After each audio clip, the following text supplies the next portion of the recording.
Hello दोस्तों, नमस्कार। UP academy classes में हम आपका बहुत बहुत स्वागत करते हैं। दोस्तों इस वीडियो में हम आज बात करेंगे क्लास 11th का जो हम लोग का केमिस्ट्री पढ़ रहे हैं। जैसा कि हम जानते भी हैं, जो हमारा चैप्टर चल रहा था सामान्य परिचय एवं रासायनिक संयोग के नियम, यानी कि general introduction and law of chemical combination के बारे में हम लोग डिस्कस कर रहे थे, जिसका पिछले वीडियो में हम लोग डिस्कशन किए थे।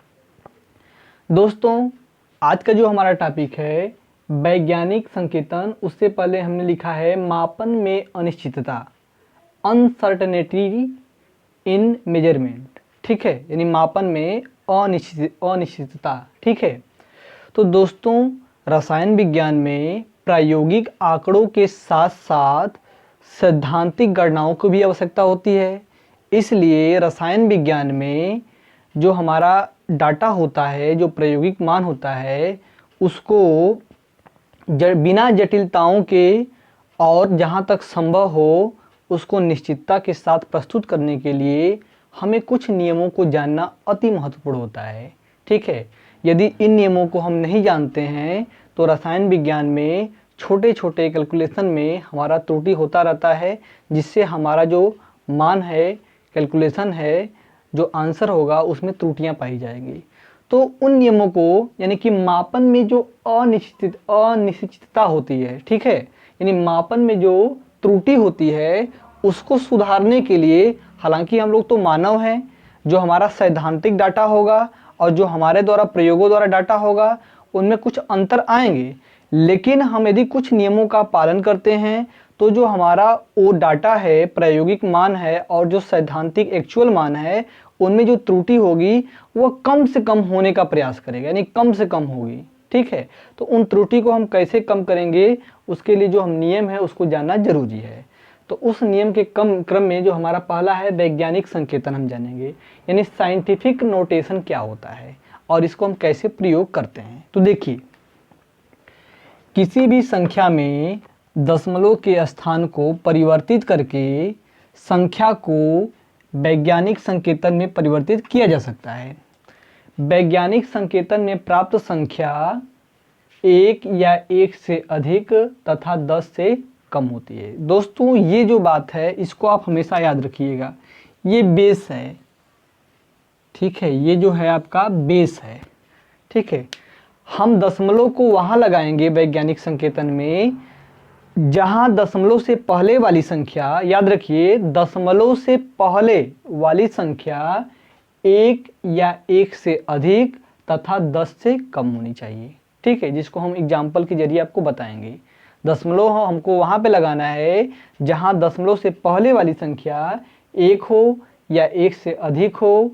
ठीक है, यानी 0 नहीं हो सकता है। ठीक है, 1 होना चाहिए या 1 से अधिक और 10 से कम। तो यानी कि हमारा 1 2 3 4 5 6 7 8 9, यानी 1 से लेकर 9 तक हम कोई भी संख्या दशमलव जहाँ लगाएंगे उससे पहले हमारा होना चाहिए।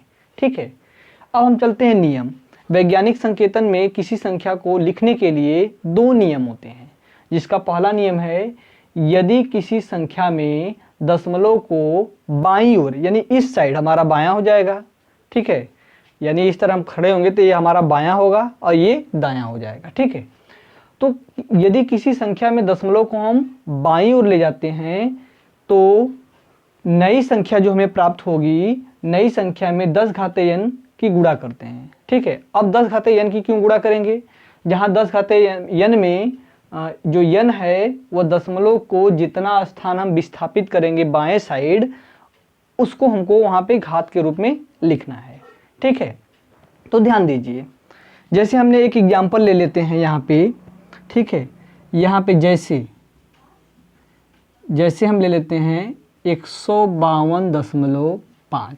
ठीक है, इसको हमको वैज्ञानिक संकेतन में लिखना है। तो हम पहले ही आपको बताए हैं कि दशमलव हमको वहाँ लगाना है कि दशमलव के पहले वाली संख्या कहाँ होनी चाहिए, 1 या 1 से अधिक और 10 से छोटी होनी चाहिए। तो देखिए यहाँ दशमलव लगाया तो इससे पहले वाली संख्या 152 है, यानी बहुत 10 से बड़ी है। यदि यहाँ पे लगाएंगे 5 और 2 के बीच, तब भी हमारी ये संख्या दशमलव से पहले वाली 15 हो जाएगी, जो 10 से बड़ी है।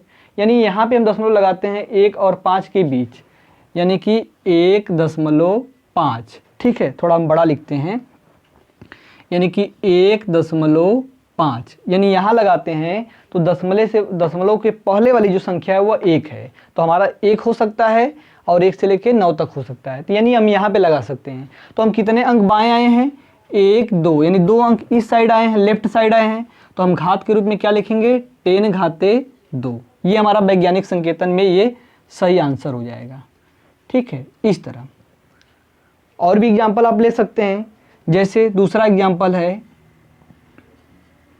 843.8। चूँकि देखिए दशमलव यहाँ पे लगा है, दशमलव से पहले 843 है, यदि 4 और 3 के बीच दशमलव लगाएंगे तब भी दशमलव से पहले वाली संख्या 84 है, यदि 8 और 4 के बीच लगाते हैं तो दशमलव से पहले वाली संख्या 8 हो जाएगी, यानी कि 9 से कम हो गई, ठीक है, और 1 से बड़ी हो गई, यानी हमारा दशमलव कहाँ होगा, यहाँ पे 8 और 4 के बीच, यानी 8.438 इंटू हम दशमलव को कितने अंक लाए हैं, 2 अंक लाए हैं, तो घात के रूप में 10⁻2 यानी +2 लिख देंगे, ठीक है। तो ये हमारा पहला नियम हो गया। अब हम चलते हैं दूसरे नियम पे। यदि किसी संख्या में दशमलव को दाईं ओर यानी कि इस साइड हम ले चलें, राइट साइड ले जाया जाता है, तो प्राप्त नई संख्या में 10 घाते 10 पावर माइनस यानी 10 पावर माइनस n की गुणा करते हैं, ठीक है, यानी 10 घाते माइनस n से गुणा कर देंगे हम, ठीक है। देखिए अब इसका एग्जाम्पल देखिए, ये आपका पहला नियम था, फर्स्ट नियम। यहाँ पे हम सेकेंड नियम को बताते हैं आपको, सेकेंड नियम, ठीक है। समझिए, जैसे ये कोई संख्या है 7.31, ये संख्या है आपका 0.0731। इस संख्या को हमको वैज्ञानिक संकेतन में लिखना है, तो वैज्ञानिक संकेतन में लिखने के लिए हमें दशमलव उस स्थान पे लगाना है कि दशमलव से पहले वाली संख्या 1 हो या 1 से अधिक और 10 से छोटी हो। तो यदि हम यहाँ पे लगाते हैं दशमलव, इस दशमलव को हम यदि यहाँ पे ले जाते हैं तो दशमलव से पहले वाली संख्या 7 होगी, ठीक है। तो हम वैज्ञानिक संकेतन में इसको इस तरह लिखेंगे, यानी कि 7.31। तो हम दशमलव यहाँ है हमारा दशमलव, तो कितने अंक हम दाएं ले जा रहे हैं, 1 2, यहाँ पे 3 अंक ले जाते हैं, तो गुणे 10 घाते -3 हो जाएगा। ये हमारा राइट आंसर हो जाएगा, यानी वैज्ञानिक संकेतन में, ठीक है। और हम कुछ एग्जाम्पल लेके आपको बताने का प्रयास करते हैं। जैसे हमारा दूसरा एग्जाम्पल, ये तो पहला हो गया, दूसरा आप एग्जाम्पल यहाँ देखिए, हमने लिख दिया 0.000895 ठीक है। अब इसको वैज्ञानिक संकेतन में आप कैसे लिखेंगे, तो दशमलव को हम वहाँ लगाएंगे जहाँ दशमलव से पहले वाली संख्या 1 या 1 से अधिक, ठीक है, ये बात 1 या 1 से अधिक तथा 10 से कम होना चाहिए, दशमलव के पहले वाली संख्या, न कि बाद वाली, ठीक है। तो हम यहाँ यदि लगाते हैं, यदि यहाँ लगाएंगे तो 895 हो जाएगा, गलत है हमारा। यहाँ लगाएंगे तब भी 89 हो जाएगा, तब भी हमारा गलत है। यानी हमारा दशमलव यहाँ 8 और 9 के बीच होना चाहिए। तो हम दशमलव कहाँ लगाएंगे, 8.953। तो हम कितने अंक जा रहे हैं दाहिने साइड, राइट साइड, काउंट करिए, 1 2 3 4 5 के बाद लगा रहे हैं, यानी 5 अंक जा रहे हैं। तो यानी यहाँ पे हम क्या कर देंगे, इंटू 10 पावर -5 लगाएंगे। इतना याद रखिएगा, माइनस लिखना है हमको, यानी जो 10 के पावर आप घात लगाएंगे, घातांक होगा हमारा माइनस में होगा जब हम दाहिने साइड जाएंगे, ठीक है। और जब हम लेफ्ट साइड जाएंगे यानी बाएं ओर, तो 10 घाते प्लस में हम लिखेंगे। ये दो बात आपको ध्यान रखना है वैज्ञानिक संकेतन में लिखने के लिए। यानी हम क्या देख रहे हैं, वैज्ञानिक संकेतन के लिए हमको 3 नियमों को याद रखना है। पहला नियम, हमको दशमलव वहाँ पे लगाना है जहाँ पे दशमलव से पहले वाली संख्या 1 हो या 1 से अधिक तथा 10 से कम होती है, ठीक है। यानी 10 से कम 1 हो सकती है लेकिन 0 नहीं होगा, ठीक है। 1 हो सकता है, 2 3 4 5 6 7 8 9 तक लिख सकते हैं, 10 को नहीं लिखेंगे, ठीक है। दशमलव से पहले यह संख्या होना चाहिए। दूसरा नियम है, इसको मैं यदि लें दूसरे रूप में, तो जब हम दशमलव में यानी किसी संख्या में दशमलव को बाईं ओर ले जाएंगे, ठीक है, यानी इस साइड आएंगे बाएं साइड, ठीक है, तो हम क्या करेंगे, नई संख्या जो मिलेगी उसमें 10 घाते जितना अंक हम बाएं आएंगे उतना 10 के पावर घातांक लगा के गुणा कर देंगे, ठीक है।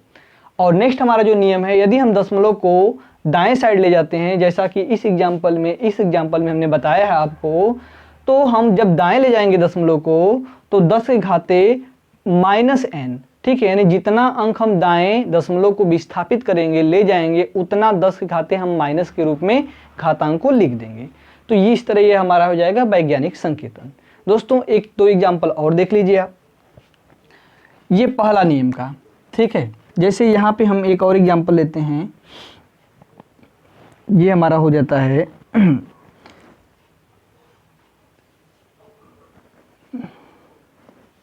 145.51, ठीक है। इसको वैज्ञानिक संकेतन में लिखना है तो दशमलव हम लगाएंगे, यदि यहाँ पे 4 5 के बीच में तो 14 हो जाएगा इससे पहले, तो हम यहाँ पे लगाएंगे 1 और 4 के बीच, तो 1.4 इंटू कितना अंक हम आए हैं, 1 2 आए हैं, तो गुणे इसको पहले पूरा लिखते हैं 1.455 गुणे 10 घाते +2 हो जाएगा, क्योंकि हम बाएं आ रहे हैं तो 10 घाते प्लस में लगाएंगे, ठीक है। यहाँ पे तीसरा हो गया। अब यहाँ पे एक और देखिए, यहाँ पे थर्ड एग्जाम्पल, जैसे हम लेते हैं इस तरह का 0.00952, ठीक है। तो हमको इसको वैज्ञानिक संकेतन में लिखने के लिए दशमलव को हम 9 और 5 के बीच लगाएंगे, तो हमारा जो ये वाला नियम है 1 या 1 से अधिक तथा 10 से कम, इसका हम पूर्णतः पालन करेंगे, ठीक है। तो हम यहाँ पे लगाएंगे, यानी कि इसको लिखेंगे 9.5 इंटू कितने अंक हम गए हैं, 1 2 3 अंक जा रहे हैं दाहिने साइड, तो इसलिए हम यहाँ पे 10 घाते -3, जितने अंक जाएंगे उतना माइनस लगाएंगे और इसमें जितना बाएं आएंगे उतना 10 घाते प्लस लगाएंगे, तो ये हमारा राइट हो जाएगा, ठीक है। तो ये था आपका वैज्ञानिक संकेतन लिखने के नियम, यानी कि मापन में अनिश्चितता के जो पहला नियम है उसको दूर करने के लिए हमको वैज्ञानिक संकेतन को आना चाहिए, यानी कि हम वैज्ञानिक संकेतन का प्रयोग कैसे करेंगे, तो उसके लिए इन नियमों का आपको पालन करना पड़ेगा। दोस्तों आप यहाँ तक स्क्रीनशॉट ले लीजिए। अब इसके बाद हम लोग पढ़ेंगे नेक्स्ट नियम के बारे में।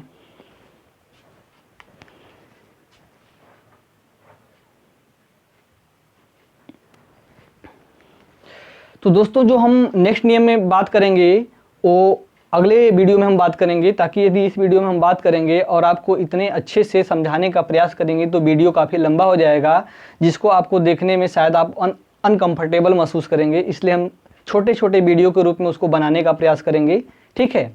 तो दोस्तों यदि इसके बाद भी आपको कोई डाउट है, कोई क्वेश्चन हमसे इससे संबंधित इस टॉपिक से पूछना चाहते हैं, तो आप हमसे टेलीग्राम पे जुड़ सकते हैं। हमारा टेलीग्राम लिंक जो है आपको वीडियो के डिस्क्रिप्शन में मिल जाएगा, ठीक है। दोस्तों मेरा आपसे एक सपोर्ट है, आप हमको यदि सपोर्ट करना चाहते हैं तो बस इतना ही करिए कि मेरे चैनल को यूपी एकेडमी को सब्सक्राइब करिए यदि पहली बार देख रहे हैं तो, और यदि सब्सक्राइब कर लिए हैं तो अपने दोस्तों में, साथियों में, जो भी पढ़ने वाले हैं, जो भी तैयारियां कर रहे हैं, या वो आपका यूपी बोर्ड वाले हैं, यानी कि एकेडमी क्लास वाले हैं, या कॉम्पिटिटिव एग्जाम वाले हैं, जिनके लिए ये लाभदायक है, वो दोस्तों में, रिश्तेदारों में ज़्यादा से ज़्यादा आप शेयर करिए, ताकि सभी लोग इससे जुड़ें और उसका लाभ लें। मैं बस आपसे यही सपोर्ट चाहता हूं दोस्तों, ठीक है। तो दोस्तों आज के लिए इतना ही इस वीडियो में। जय हिंद।